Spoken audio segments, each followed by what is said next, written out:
Housework and child rearing are the wife's responsibilities. By pushing all of that onto your husband, you're failing as a wife, my mother-in-law declared, unable to accept that her son was involved in household chores and parenting. She added, "Don't forget how your life is being supported. It's thanks to your husband that this household runs smoothly. Aren't you lacking in gratitude?" The other day, she even remarked, "I did the laundry. I'm not just a helper around the house." My husband remained silent, never once defending me. Instead, he warned, "If I ever wanted a divorce, you and our daughter wouldn't manage on your own. Understand that." Feeling harshly criticized and belittled by both my husband and mother-in-law, I reached my breaking point. I'm Katie, a 30-year-old office worker. I met my husband Gary in college and we started dating soon after. As we both transitioned into working adults, marriage seemed like the natural next step. Shortly after our wedding, our daughter was born, and I changed jobs due to the irregular hours at my previous one. Now I work full-time with fewer overtime demands. What I didn't realize before getting married was that my husband had a strong attachment to his mother. He consulted her on almost every decision. When we were searching for a new house, I was surprised to find that he brought his mother along to viewings. "This apartment is spacious and well located, easy for shopping. Why not choose this one?" she suggested. "What do you think, Mom? Is this place good?" he asked, valuing her opinion over mine. When she commented that the sunlight might not be ideal and perhaps we should consider another place, he readily agreed. Our decisions as a couple were constantly overshadowed by her preferences. Eventually, we settled on a place that she approved of, which I also liked. But the entire process left me feeling uneasy. The same pattern occurred when choosing furniture and appliances. My mother-in-law always accompanied us. I hinted to my husband that we should make these decisions on our own, hoping to establish some independence as a couple. However, he didn't take the hint, continuing to appreciate his mother's presence and advice. This wasn't the only sign of his attachment to her. He often skipped dinner at home, presumably to eat with his mother, which I didn't mind due to my busy schedule. I didn't want to be seen as a nagging wife either. Years into our marriage, as our daughter grew up, we started discussing building a new house. Though my husband had always been a bit of a mama's boy, he was also gentle and uncomplaining when she wasn't around. He was great with our daughter, too. I longed for a peaceful new home for just the three of us, my husband, our daughter, and me. So when he suddenly suggested that we live with his mother, I was completely opposed to the idea. "Mom's getting on in years, and I'm worried about her future. How about we live together with her?" he proposed. His mother likely wanted to live with her son and grandchild, but I was adamantly against the idea. She never listened to my opinions, and I always had to be careful not to offend her. She spoiled my husband and clearly saw me as nothing more than an obstacle. Living together would mean seeing each other every day, something I desperately wanted to avoid.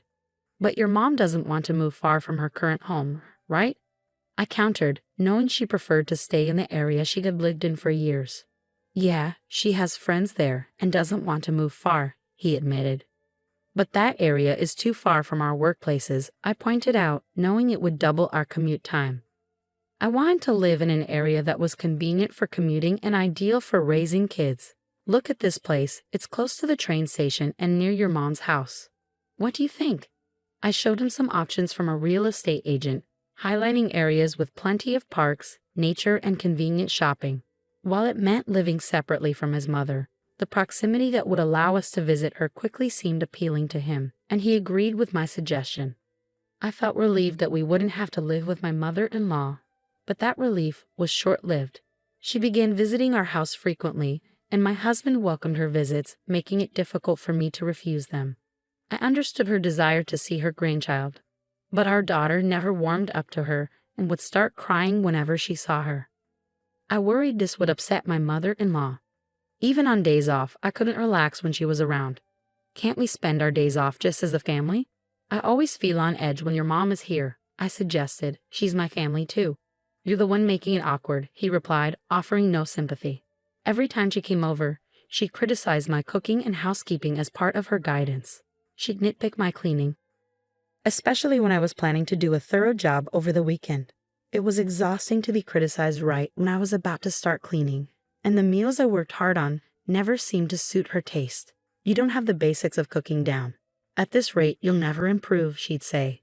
I'm sorry, I'd reply meekly. It's true, your soup is always too salty. My mom's is always just right, my husband would add, joining in on his mother's complaints and starting to press me too.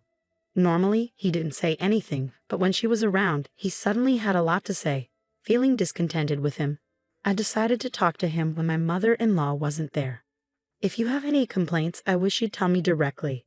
There's no need to wait until your mother is here, I said. I can't help it. I remember things when I hear Mom talking about them, he replied, a bit annoyed, even though he didn't mean to be hurtful. I still longed for compassion and support in her marriage, but it seemed increasingly difficult for him to understand that. Gradually, our arguments about my mother-in-law became more frequent. Around the time our daughter started first grade, I received news from my mother that my father's health was declining. Caring for him alone had become too much for her at her age, so I decided to adjust my work schedule to help with his care daily. Because of this, my husband began taking on more responsibility for our daughter. She was becoming more independent, helping around the house and understanding of my situation. I was so grateful for her. One day, my mother-in-law came over, furious, accusing me of leaving all the childcare to my husband Gary. I'm sorry, but my father is really unwell, and my mother is elderly. I really need to be there for them, I explained, hoping she would understand. I believe families should help each other in tough times, I continued, but my mother-in-law didn't see it that way. Housework and childcare are a wife's job. Dumping it all on Gary, what are you thinking? If you want to care for your parents, you should still manage everything else. That's the least you can do, she scolded. I couldn't argue back. She couldn't accept her son doing housework and childcare. Think about it. How is your life supported? It's all thanks to Gary. Don't forget that and be more grateful, she continued. Despite my own income, she insisted it was all my husband's doing. And he didn't defend me once while she was scolding me. The other day, I even had to do the laundry. I'm not just a helper around here, he added, as if to reinforce her point. I had been so busy with work and caring for my parents that there were times when I just couldn't manage everything. I asked him for help, and while he helped without a word, it became clear he was harboring resentment. His remarks seemed deliberately aimed at escalating his mother's anger, and his attitude grew even stricter as I continued juggling housework, childcare, and caring for my parents. I want to do my part with the chores, but sometimes it's just too difficult, and I need your help. Even if you can't take care of our child, at least take care of your own things, like tidying up after yourself, I pleaded. What are you saying? Protecting the home is a wife's duty. Why should I have to do it? Are you trying to push your chores onto me? He retorted, dismissing my pleas for cooperation. No matter what I said, he wouldn't understand. Stop talking big when you don't even make as much money as I do. If I say I want a divorce and it really happens, you do realize you and our daughter won't be able to live on your own, right? He added, his words cutting deep. I couldn't deny it. My income had decreased since I changed jobs, and now it was less than his. With a young child, I had chosen a job with fewer overtime hours rather than a higher salary. Since then, he had become increasingly unreasonable. If you want to care for them so much, clean the house thoroughly first, he demanded, knowing full well that it was impossible for me with a full-time job. His demands extended beyond cleaning to meals as well. This isn't enough. Don't always settle for stir-fries, and I don't want store-bought ready meals, he insisted. No matter how exhausted I was from work, skimping on dinner wasn't allowed. I was physically and mentally drained from having to prepare homemade meals daily. I lost interest in my husband, no longer asking for anything or taking care of him as much. I couldn't trust him with our daughter, so I started bringing her with me when I visited my parents. My mother adored her granddaughter and was always thrilled to see us, and my daughter loved playing with her too. I'm happy when you bring her, but don't overdo it. You look tired. I'm worried, my mother would say. It's okay, Mom. I'm relieved you're here to watch her, I would reply, feeling guilty for relying on her so much. Time passed, and my father passed away. My mother and I had to manage many things, and we discussed our family's future. It turns out my father had been a wealthy man with several properties, including our large, well-maintained family home. You'll continue living here, right, Mom? I asked. I assumed my mother would want to stay in the family home, but she thought differently. "This house is too big for me alone," she said. Eventually, she decided to move to a flat, and I would take over the family home. After the funeral, I stayed at the family home with my daughter to sort through my father's belongings and handle inheritance matters. One day, while my mother took my daughter out, I was left alone, absorbed in my tasks. Suddenly, my mother-in-law and husband showed up at my parents' house. "Why are you here so unexpectedly? What do you want?" I asked, startled by their unannounced visit. "I heard about it. You've inherited this house, haven't you?" My mother-in-law said, her eyes greedily sizing up the mansion. "With all this space, there's no problem for all of us to live here." "What?" I couldn't grasp the meaning of her words and exclaimed in surprise. With a malicious smile, my mother-in-law continued, "We're moving in today. It's time to re-educate you properly as a daughter-in-law." "Daughter-in-law? Educate?" I was incredulous. It was almost laughable. I stared them down and declared, "Me, your daughter-in-law? I'm single, you know." "What are you talking about?" They seemed confused by my statement. "I've already filed for divorce, so we're strangers now. Unfortunately, there's no daughter-in-law here for you to educate." They were dumbfounded, clearly not expecting me to have actually filed for divorce. "How absurd! That's outrageous," my mother-in-law exclaimed. "It's neither absurd nor outrageous. Gary himself initiated the petition for divorce and received the summons from the court," I said calmly. "She's delusional, a wife defying her husband." My mother-in-law was fuming, her anger escalating. I had sent the response back to the court just before my father passed away. My husband had been no help during my father's illness and had only made things harder for me. My love for him had long since withered, so I agreed to the divorce by sending the papers back to the court, making his threat a reality. I had initially intended to discuss the divorce with him, but neither he nor my mother-in-law would listen. Then my father passed away and the moment was lost. As I listened to her barrage of harsh words, my patience finally snapped. Expecting a wife to obey her husband in everything is an outdated notion. "I'm neither a housekeeper nor a maid," I said firmly. I didn't care if my mother-in-law hated me anymore. I was no longer her daughter-in-law. "How dare you speak like that? Don't get above yourself," she raged, lunging at me. I tried to resist, but she was surprisingly strong. "Stop it. Let go," I shouted, struggling to break free. "How could you divorce without discussing it? Unbelievable. Such a terrible daughter-in-law, trampling on my son whom I raised." Her eyes were bloodshot with fury as she glared at me. "Come on, do something about your mother." I pleaded with my husband, but he just stood there, motionless, unable to accept the reality of the divorce. Realizing I couldn't handle this alone, I struggled with my mother-in-law as I somehow managed to call the police. Even as the officers arrived and I explained the situation, her anger showed no signs of abating. "Please calm down," the police officer said, reaching out to my mother-in-law. "Stop it, don't touch me." She reflexively brushed him off, but in the process, her hand struck the officer's face, leading to her immediate restraint.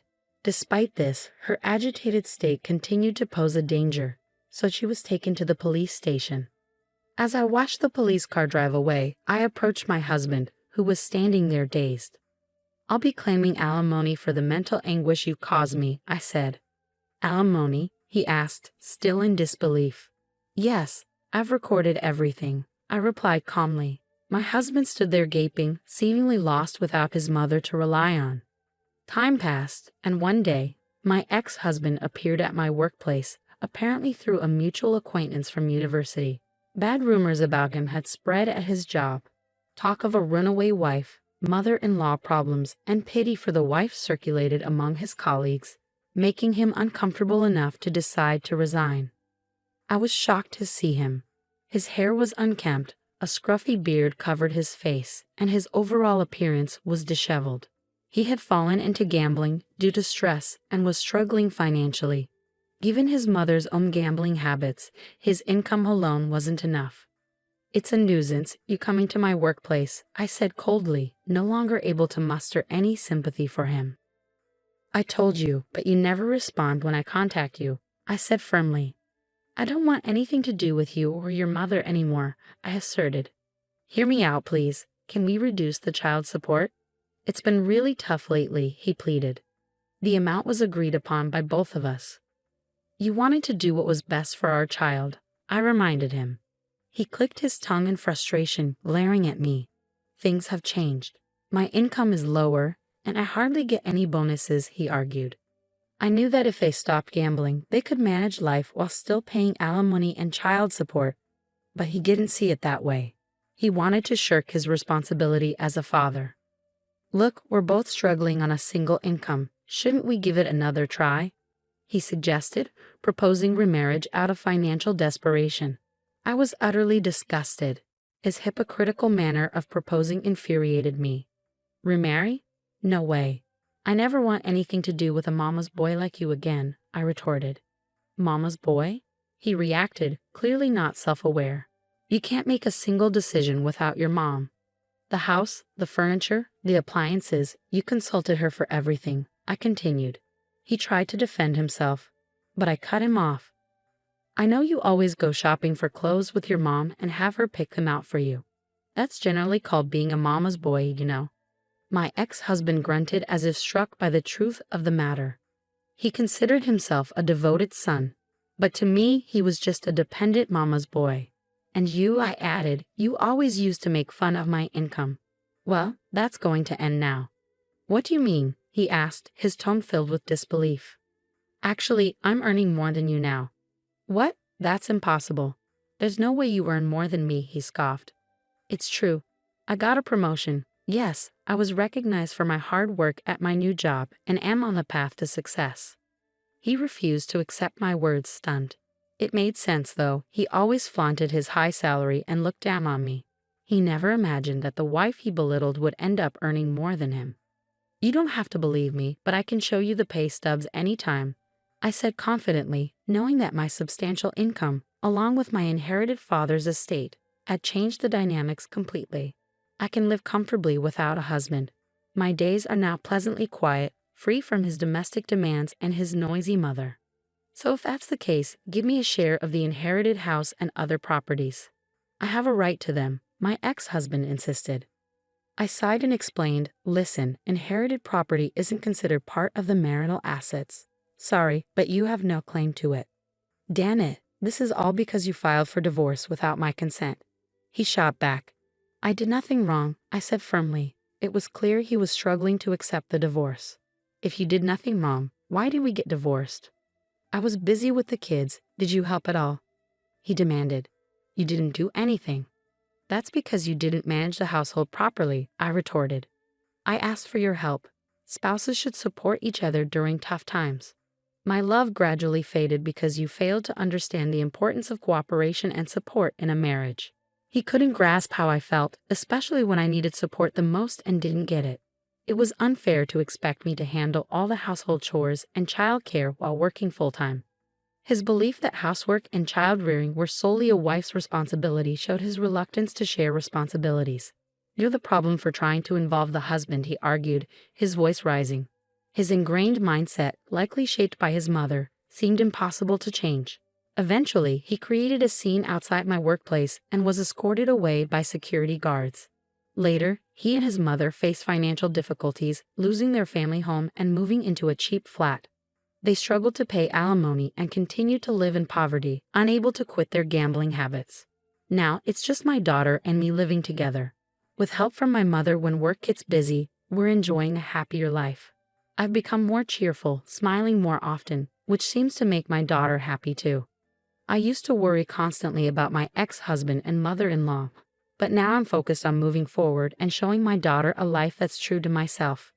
From now on, I'll be raising my daughter alone, firmly instilling in her the values of compassion and mutual support, and teaching her to face challenges with a smile.